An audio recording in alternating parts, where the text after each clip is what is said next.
Crysta में मेरे प्यारे भाई और बहनों, आप सभी को जय यीशु। आज हम देखेंगे जो कैथोलिक कलीसिया में मूर्तियों को रखते हैं, उससे लेकर बहुत सारे लोग हैं जो मूर्ति पूजक कहते हैं, उन कलीसियाओं को मूर्ति पूजक ठहराते हैं या मूर्ति पूजा कहते हैं।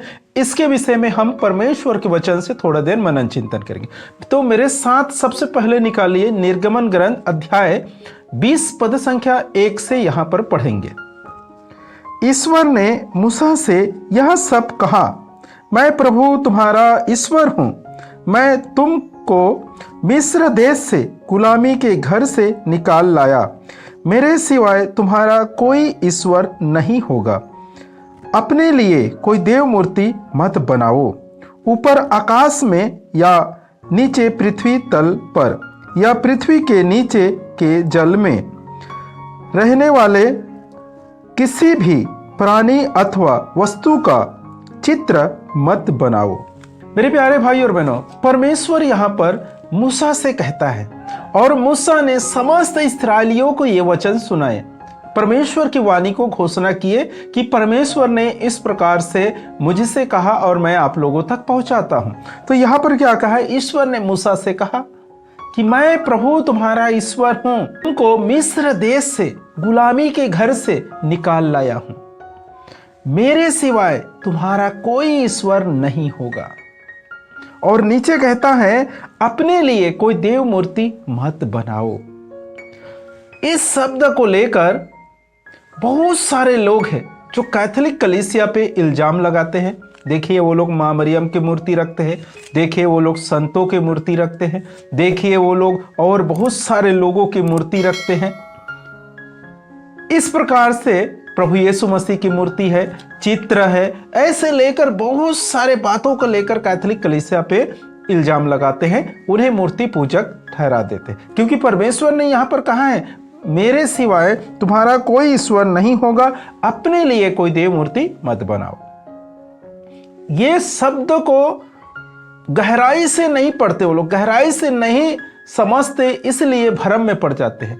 और वो तो छोड़ो, दूसरे लोग हम पे इल्जाम लगाते हैं कैथोलिक कलीसिया वाले पे, वो तो ठीक है, लेकिन हमारे कुछ विश्वासी उनके बातों में आ जाते हैं, उनके बहकाओं में आ जाते हैं, उनके चिकनी चुपड़ी जो बातें उनमें आकर क्या करते हैं, कैथोलिक कलीसिया को छोड़ देते हैं। जो सच्चा कलीसिया है, जहां प्रभु यीशु मसीह अपने शिष्यों को ये कलीसिया सौंप के गए थे, उस कलीसिया को छोड़कर उन लोगों के ग्रुप में शामिल हो जाते हैं, उनके बहकाव में आकर सच्चाई ना जानते हुए। यहां पर आप गहराई से जब इस वचन को पढ़ेंगे तो यहां पर लिखा है, अपने लिए कोई देव मूर्ति मत बनाओ।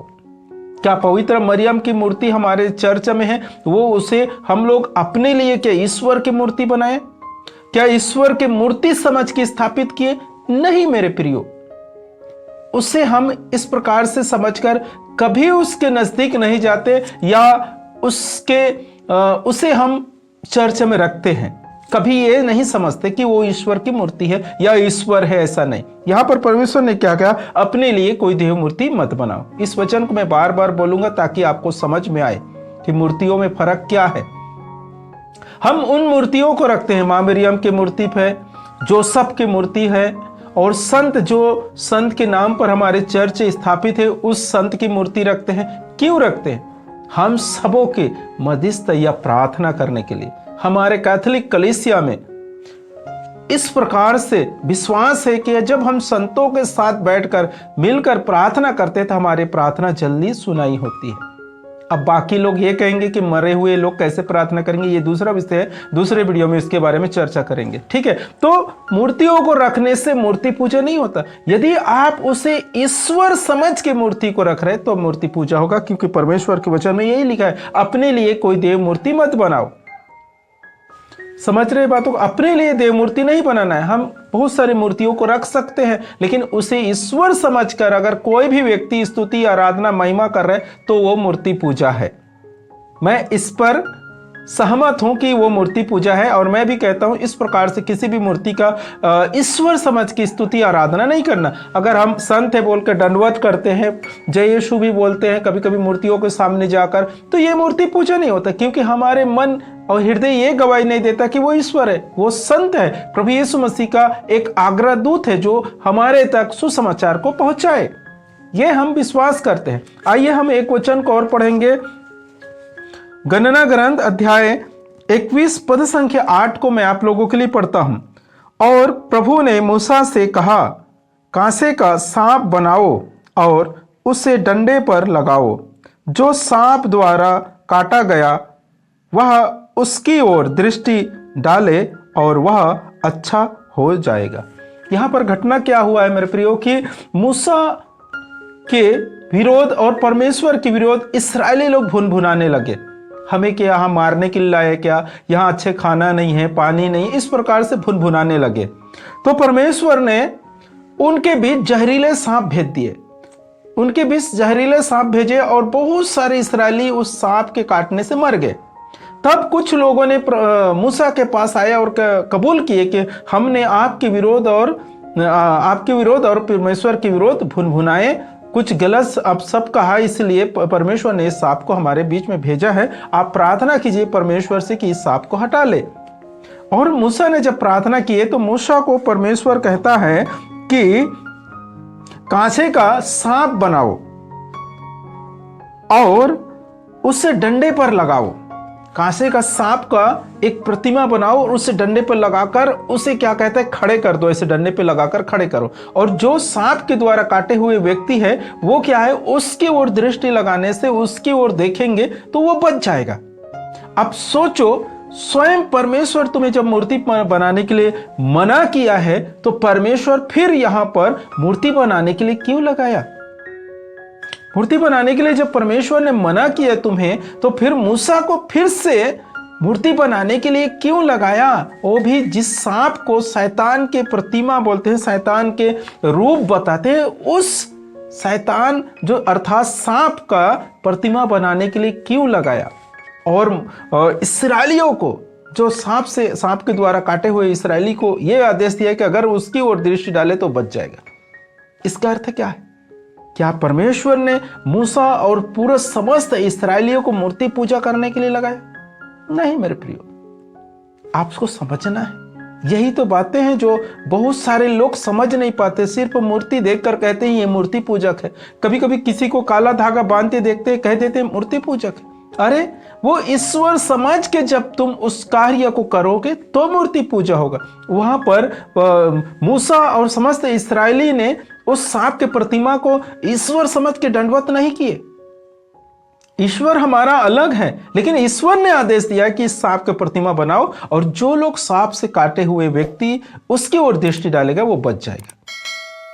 मेरे प्रियो, ये बातों में बहुत ज्यादा फर्क है।